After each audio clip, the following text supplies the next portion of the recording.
పవన్ కళ్యాణ్ గారు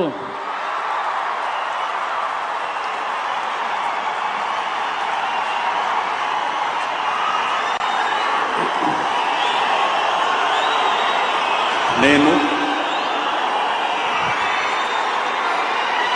కొణిదెల పవన్ కళ్యాణ్ అనే నేను శాసనం ద్వారా నిర్మితమైన భారత రాజ్యాంగం పట్ల నిజమైన విశ్వాసం విధేయత చూపుతానని, భారతదేశ సార్వభౌమాధికారాన్ని సమగ్రతని కాపాడుతానని, ఆంధ్రప్రదేశ్ రాష్ట్ర మంత్రిగా నా కర్తవ్యాలను శ్రద్ధతో అంతఃకరణ శుద్ధితో నిర్వహిస్తానని, భయం గాని పక్షపాతం గాని రాగద్వేషాలు గాని లేకుండా రాజ్యాంగాన్ని శాసనాలని అనుసరించి